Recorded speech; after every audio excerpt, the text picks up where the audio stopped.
A lot of people come to me saying, hey, my spouse was the breadwinner. I don't know how I'm going to make it. Or they come on the opposite side saying, we're breaking up, but I'm tired of paying for everything. How much am I going to have to pay? In Florida, alimony is determined based on need and ability to pay, plus the duration of the marriage. How do we determine need? The need for alimony must be proved by the spouse requesting alimony. That spouse must prove that their income is what they say it is and that their expenses are reasonable in line with the expenditures from during the marriage. So, for example, if the spouse needing alimony makes $3,000 a month and their expenses are $5,000, they have a need of $2,000 per month. And then we look at ability to pay. So let's say their spouse makes $10,000 a month. They also have expenses of $5,000. That means they have the ability to pay of $5,000. So a lot of people think, well, if he makes 10 but only spends 5, shouldn't I get 5? No, that is not the law. The law is need and ability to pay. So the best day in court for that situation would be alimony of $2,000, except the law changed in July of 2023. Now there is a cap of 35% of the difference in the parties' net incomes. For example, let's say a spouse that is asking for alimony makes $3,000 a month and has expenses of $5,000 a month.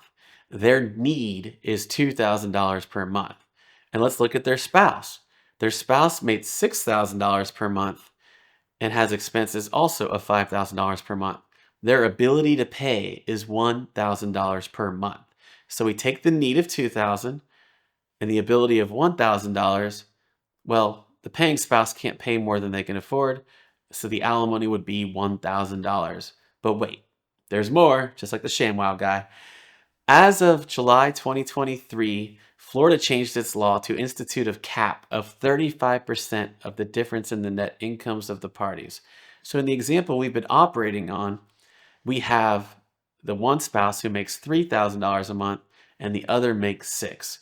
So we subtract $6,000 minus $3,000 to give us $3,000, and then we multiply that by 0.35, meaning that the cap would be $1,150. In that case, even though the cap is higher, the court can't order that because there must be an ability to pay, and the ability to pay is $1,000. If the difference was more, or let's say the difference is less and the ability to pay is more, then that cap of $1,150 would apply. But how long am I going to get alimony? We've been married for 15 years. That means I get it the rest of my life, right? No. In July 1st, 2023, the alimony statute changed. For permanent alimony is gone forever. There is no longer any law that allows one spouse to pay the other alimony for the rest of their life. It's gone. What we have left is durational alimony, bridge the gap alimony, and rehabilitative alimony. First, I'll talk about durational alimony. Durational alimony is dependent on the length of the marriage. If you've been married for 3 years but less than 10, you are in a short-term marriage. In a short-term marriage, the maximum duration is 50% the length of the marriage. If you've been married for 10 years but less than 20, you are in a moderate length marriage. In those cases, the maximum duration is 60% the length of the duration. If you've been married more than 20 years, the maximum duration is 75% the length of the marriage. But what if I haven't been married 3 years? Then you're not eligible or at risk of paying durational alimony. But there still is 2 more forms of alimony. First is bridge the gap. Bridge the gap is a maximum of 2 years of alimony to help you get back on your feet. The other one is rehabilitative.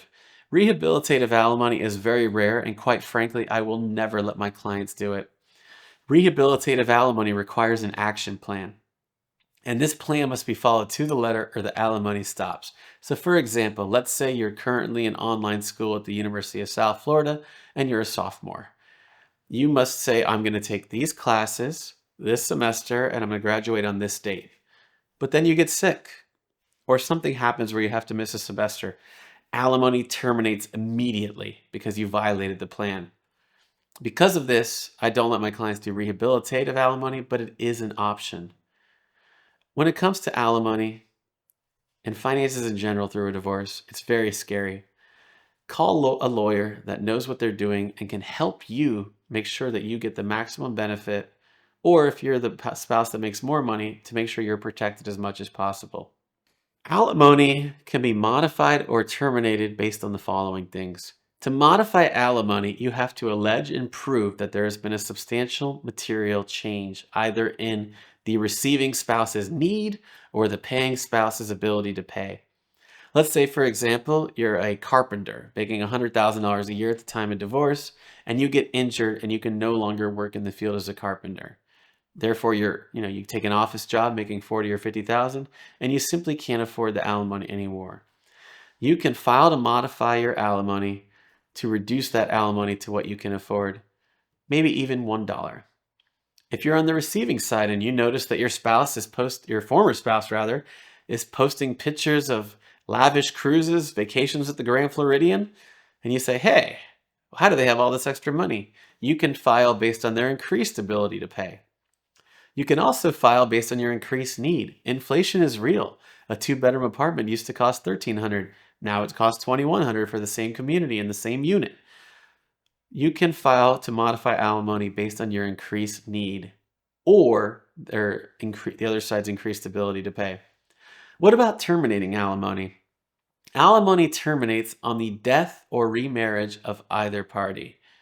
But Florida statute also allows for termination of alimony if the receiving spouse enters into what's called cohabitation and/or a supportive relationship.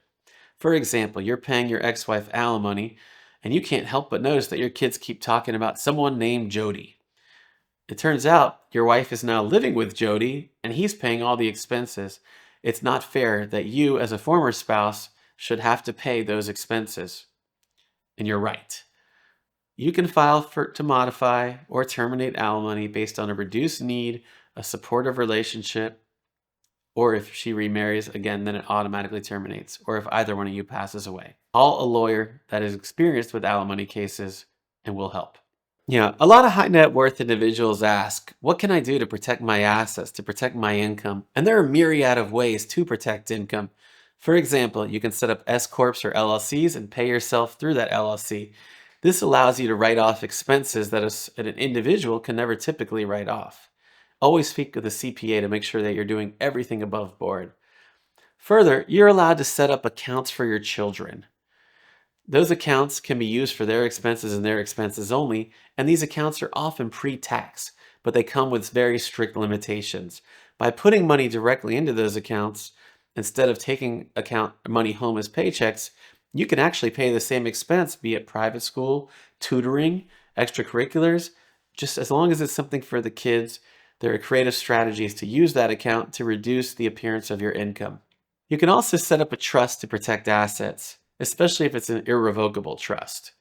Again, there are a variety of strategies that are available to you to ensure that your ex doesn't take you to the cleaners, or doesn't make it where you can't give your kids the life that you've always wanted to give them and have given them until your divorce. If you have any questions about alimony, whether you could potentially be paying or you want to receive alimony, call the experienced attorneys at Tampa Divorce. TampaDivorce.com, TampaDivorce.com, TampaDivorce.com. We're here for you. We're here to help.